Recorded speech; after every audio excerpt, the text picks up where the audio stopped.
तो जी ये ਜਿਹੜਾ ਕੰਮ ਹੈ ਇੱਕ ਤੇ ਬਹੁਤ ਅੱਛਾ ਹੈ, ਲੌਂਗ ਟਰਮ ਕੰਮ ਹੈ। ठीक हो गया। ਲੇਕਿਨ ਤੁਹਾਨੂੰ 5 ਸਾਲ 7 ਸਾਲ ਤੋਂ ਬਾਅਦ ਜਿਹੜਾ ਨਾ ਜਾ ਕੇ ਉਹ ਅੱਛਾ ਪੇ ਕਰਨ ਲੱਗ ਜਾਂਦਾ ਹੈ। ठीक हो गया।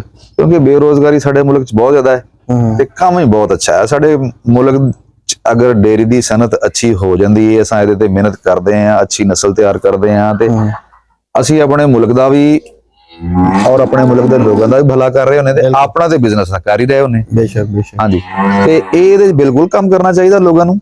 ਬਹੁਤ ਅੱਛਾ ਕੰਮ ਹੈ। ठीक हो गया। ਤੇ बिस्मिल्लाहिर्रहमानिर्रहीम। अस्सलाम वालेकुम फ्रेंड्स, कैसे हैं आप सब लोग? उम्मीद करता हूँ आप सब लोग खैर खैरियत से होंगे।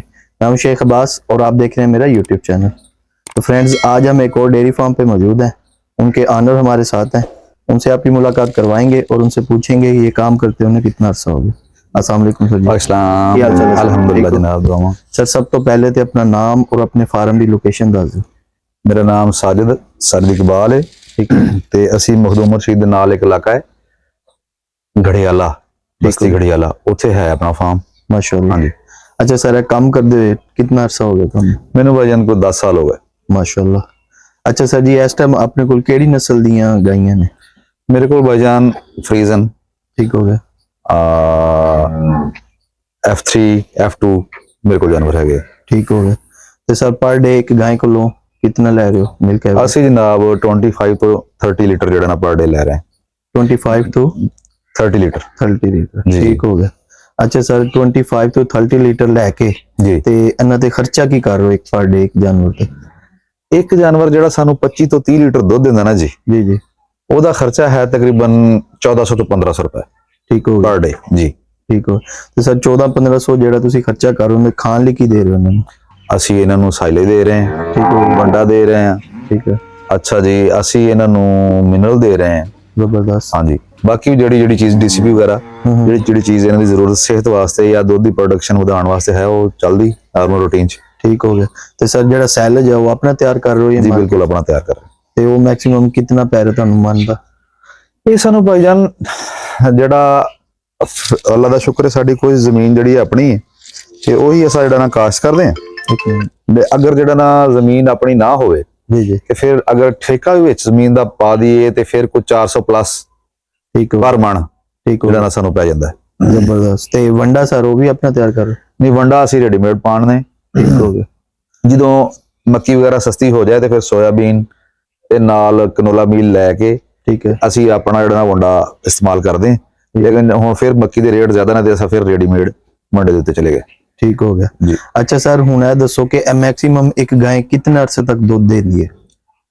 ਮੈਕਸਿਮਮ ਵੇਖੋ ਜੀ, ਅਗਰ ਤੇ ਜਾਨਵਰ ਦੀ ਹੈਲਥ ਬਿਲਕੁਲ ਅੱਛੀ ਆ ਔਰ ਉਹ ਰੀਪਰੋਡਕਸ਼ਨ ਤੇ ਵੀ ਟਾਈਮ ਤੇ ਆ ਰਹੀ ਹੈ ਤੇ ਫਿਰ ਤੇ ਜਿਹੜਾ ਇੱਕ ਸਟੈਂਡਰਡ ਹੈ ਕਿ 300 ਤੋਂ ਲੈ ਕੇ 310-15 ਦਿਨ ਜਿਹੜਾ ਅਸਾਂ ਲੈਂਦੇ ਹਾਂ। ठीक है। ਕਮ ਸੇ ਕਮ ਜਿਹਨੂੰ 2 ਮਹੀਨੇ ਵਾਸਤੇ ਅਸਾਂ ਡਰਾਈ ਕਰਦੇ ਹਾਂ। ठीक हो गया। ਹਾਂਜੀ। ठीक हो। ਅੱਛਾ ਸਰ ਹੁਣ ਇਸ ਟਾਈਮ ਇੱਕ ਅੱਛੀ ਨਸਲ ਜਿਹੜੀ ਹੈ F2 ਦੀ ਅਗਰ ਗੱਲ ਕਰੀਏ ਜੀ, ਤੇ ਉਹਦਾ ਮੈਕਸਿਮਮ ਰੇਟ ਕੀ ਹੈ ਇੱਕ ਗਾय ਦਾ? ਇਹ ਫਿਲਹਾਲ ਜਿਹੜਾ ਅੱਛਾ ਜਾਨਵਰ ਹੈ ਨਾ ਜੀ, ਬਰੀਡ ਵਾਈਜ਼ ਵੀ ਤੇ ਪ੍ਰੋਡਕਸ਼ਨ ਵਾਈਜ਼ ਵੀ, ਜੀ ਜੀ। ਔਰ ਉਹਦੇ ਚ ਉਮਰ ਕਾਊਂਟ ਕਰਦੀ ਹੈ ਕਿ ਉਹਦਾ ਸੂਆ ਕਿਨਵਾ ਹੈ, ਠੀਕ ਹੋ। ਲੈਕਟੇਸ਼ਨ ਕਿਹੜੀ ਹੈ, ਪਹਿਲੀ ਹੈ, ਦੂਸਰੀ ਹੈ, ਉਸ ਤੋਂ ਬਾਅਦ ਅਸਾਂ ਜਾ ਕੇ ਜਾਂ ਚੌਥੀ ਹੈ, ਪੰਜਵੀਂ ਤੇ ਫਿਰ ਜਾ ਕੇ, ਕਿਉਂਕਿ ਚੌਥੀ ਪੰਜਵੀਂ ਲੈਕਟੇਸ਼ਨ ਵਾਲੇ ਜਾਨਵਰ ਵੀ ਜਿਹੜੇ ਨੇ ਨਾ ਜੀ, ਉਹ ਵੀ ਸਾਨੂੰ ਵੇਖੋ ਵੀ ਉਹ ਅੱਛਾ ਦੁੱਧ ਦੇ ਜਾਂਦੇ, ਠੀਕ, ਲੇਕਿਨ ਉਹ ਕੀਮਤ ਵਾਈਜ਼ ਉਹਨਾਂ ਨਹੀਂ ਹੁੰਦੇ। ਠੀਕ ਹੈ। ਉਹ ਸਾਨੂੰ ਐਵਰੇਜ ਅਗਰ ਪਾ ਲਈਏ ਤੇ 5 ਤੋਂ 6.5 ਲੱਖ ਰੁਪਏ ਦੇ ਵਿੱਚ ਜਾਨਵਰ ਦੀ ਇੱਕ ਦੀ ਕੀਮਤ ਹੈ। ठीक है। एक जानवर ਦੀ ਕੀਮਤ। ठीक है। तो सर ਸਾਡੇ ਨਿਊ ਵੀਵਰਸ ਅਗਰ ਇਹ ਕੰਮ ਸਟਾਰਟ ਕਰਨਾ ਚਾਹੁੰਦੇ ਨੇ ਉਹਨਾਂ ਨੂੰ ਕੀ ਮਸ਼ਵਰਾ ਦਿਓਗੇ ਕਿ ਉਹ ਮਤਲਬ ਕਿਸ ਨਸਲ ਦੀ ਗਾय ਲੈਣ ਔਰ ਕਿਤਨੇ ਤੱਕ ਦੀ ਸਟਾਰਟਿੰਗ ਚ ਲੈਣ ਗਾय? ਦੇਖੋ ਜੀ, ਇਹ ਜਿਹੜਾ ਕੰਮ ਹੈ ਇੱਕ ਤੇ ਬਹੁਤ ਅੱਛਾ ਹੈ, ਲੇਕਿਨ ਇਹ ਪੋਲਟਰੀ ਤਰ੍ਹਾਂ ਕੋਈ ਬਹੁਤ ਜਲਦੀ ਰਿਜ਼ਲਟ ਦੇਣ ਵਾਲਾ ਨਹੀਂ ਹੈਗਾ। ਠੀਕ ਹੈ। ਤੁਸੀਂ ਆਪਣਾ ਯਾਨੀ ਕਿ ਖਰਚਾ, ਕਿਚਨ ਦਾ ਖਰਚਾ, ਆਪਣਾ ਖਰਚਾ ਚਲਾ ਸਕਦੇ ਜੀ, ਲੇਕਿਨ ਤੁਸੀਂ ਫੌਰੀ ਤੌਰ ਤੇ ਪੈਸੇ ਨਹੀਂ ਕੱਢ ਸਕਦੇ। ਇਹ ਲੌਂਗ ਟਰਮ ਕੰਮ ਹੈ। ਠੀਕ ਹੋ ਗਿਆ। ਲੇਕਿਨ ਤੁਹਾਨੂੰ 5 ਸਾਲ 7 ਸਾਲ ਤੋਂ ਬਾਅਦ ਜਿਹੜਾ ਨਾ ਜਾ ਕੇ ਉਹ ਅੱਛਾ ਪੇ ਕਰਨ ਲੱਗ ਜਾਂਦਾ ਹੈ। ਠੀਕ ਹੋ ਗਿਆ। ਕਿਉਂਕਿ ਬੇਰੋਜ਼ਗਾਰੀ ਸਾਡੇ ਮੁਲਕ 'ਚ ਬਹੁਤ ਜ਼ਿਆਦਾ ਹੈ ਤੇ ਕੰਮ ਹੀ ਬਹੁਤ ਅੱਛਾ ਹੈ। ਸਾਡੇ ਮੁਲਕ 'ਚ ਅਗਰ ਡੇਰੀ ਦੀ ਸਨਅਤ ਅੱਛੀ ਹੋ ਜਾਂਦੀ ਹੈ, ਅਸਾਂ ਇਹਦੇ ਤੇ ਮਿਹਨਤ ਕਰਦੇ ਹਾਂ, ਅੱਛੀ ਨਸਲ ਤਿਆਰ ਕਰਦੇ ਹਾਂ ਤੇ ਅਸੀਂ ਆਪਣੇ ਮੁਲਕ ਦਾ ਵੀ ਔਰ ਆਪਣੇ ਮੁਲਕ ਦੇ ਲੋਕਾਂ ਦਾ ਵੀ ਭਲਾ ਕਰ ਰਹੇ ਹੁੰਦੇ ਤੇ ਆਪਣਾ ਤੇ ਬਿਜ਼ਨਸ ਨਾ ਕਰ ਹੀ ਰਹੇ ਹੁੰਦੇ। ਬੇਸ਼ੱਕ ਬੇਸ਼ੱਕ। ਹਾਂਜੀ, ਤੇ ਇਹਦੇ ਬਿਲਕੁਲ ਕੰਮ ਕਰਨਾ ਚਾਹੀਦਾ ਲੋਕਾਂ ਨੂੰ।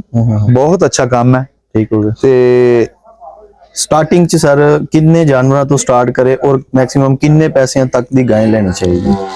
ਅਸਲ 'ਚ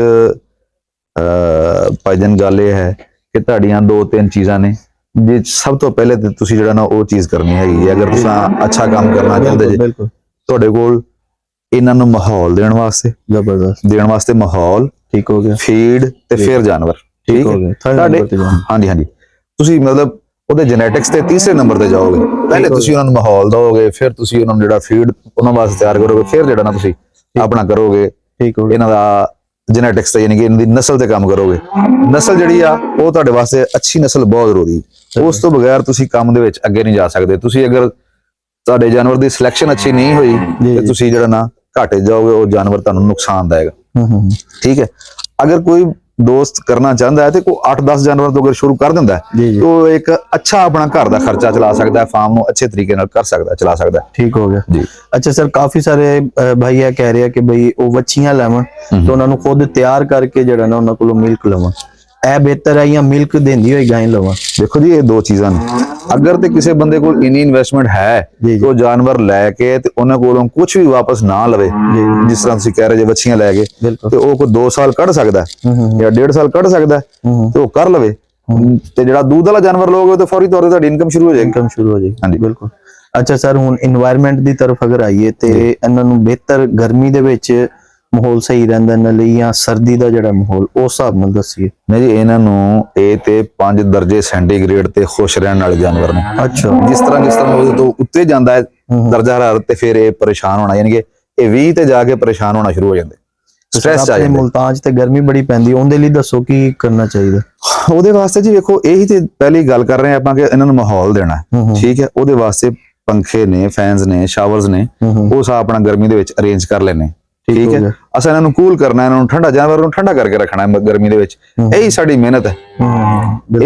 ਇਸ ਮਿਹਨਤ ਤੇ ਅਸੀਂ ਕਰਾਂਗੇ ਤੇ ਫਿਰ ਹੀ ਇਹ ਆਪਣੀ ਪ੍ਰੋਡਕਸ਼ਨ ਤੇ ਰਹਿਣਗੇ, ਨਹੀਂ ਤੇ ਜ਼ਹਿਰੀ ਗੱਲ ਫਿਰ ਤੁਹਾਨੂੰ ਫਿਰ ਲਾਸ ਹੋਏਗਾ। ठीक हो गया। अच्छा सर, लास्ट ये पूछिए कि अगर फार्म दा डिजाइन अगर किसी भाई ने करना है ते वो किस हिसाब नाल बनाए, मशरिक मगरिब उनदी चौड़ाई लंबाई, इस बारे तो दस दो। देखो जी, ਜਿਹੜਾ ਅੱਜ ਕੱਲ ਚੱਲ ਰਿਹਾ ਨਾ, ਜਿਸ ਤਰ੍ਹਾਂ ਕਹਿੰਦੇ ਆ ਅਪ ਟੂ ਡੇਟ, ਉਹ ਹੈ ਮਸ਼ਰਕ ਤੋਂ ਮਗਰਬ ਹੀ। ਠੀਕ ਹੋ ਗਿਆ। ਠੀਕ ਹੈ, ਕਿਉਂਕਿ ਉਹਦੇ ਵਿੱਚ ਸਾਡੀ ਜਿਹੜੀ ਧੂਪ ਹੈ ਨਾ, ਉਹਨੂੰ ਰੋਕਣ ਵਾਸਤੇ ਇਹ ਬਿਹਤਰੀਨ ਐਂਗਲ ਹੈਗਾ। ਠੀਕ ਹੈ, ਇਹਦੀ ਸਾਈਡ ਜਿਹੜੀ ਨਾ ਇਹ ਠੀਕ ਹੈ। ਤੇ ਉਹ ਤੁਸੀਂ ਅੱਗੇ ਦੇਖਣਾ ਵੀ ਤੁਸੀਂ ਕੰਮ ਕਿਸ ਲੈਵਲ ਤੇ ਲੈ ਕੇ ਜਾਂਦੇ ਜੀ। ਠੀਕ ਹੈ, ਅਗਰ ਤੁਸੀਂ 40-50 ਜਾਨਵਰਾਂ ਦਾ ਕੰਮ ਕਰਨਾ ਹੈ ਤੇ ਤੁਸੀਂ 60x60 ਦਾ ਕਰ ਲਓ, 70x70 ਦਾ ਕਰ ਲਓ। ਠੀਕ, ਅਗਰ ਤੁਸੀਂ ਇਸ ਤੋਂ ਜ਼ਿਆਦਾ ਜਾਣਾ ਤੇ 100x100 ਦਾ ਕਰ ਲਓ। ਠੀਕ ਹੋ ਗਿਆ। ਠੀਕ, ਉਹਦੇ ਵਿੱਚ ਤੁਹਾਡਾ ਜਿਹੜਾ ਨਾ ਬਿਹਤਰੀਨ ਜਗ੍ਹਾ ਤਿਆਰ ਹੋ ਸਕਦੀ। ਠੀਕ ਹੋ ਗਿਆ। ਹਾਂਜੀ, ਕਿਉਂਕਿ ਇਹਨਾਂ ਵਾਸਤੇ ਜਗ੍ਹਾ ਬਹੁਤ ਜ਼ਰੂਰੀ, ਸਰਦੀ गर्मी वास्ते। ठीक हो गया सर, शुक्रिया। जी तो फ्रेंड्स, ये थी आज की वीडियो। उम्मीद करते हैं आपको आज की वीडियो अच्छी लगी होगी। इंशाल्लाह नेक्स्ट वीडियो में आपके साथ मुलाकात करेंगे। तब तक अपने दोस्त शेख अब्बास को दीजिए इजाजत। अल्लाह हाफिज।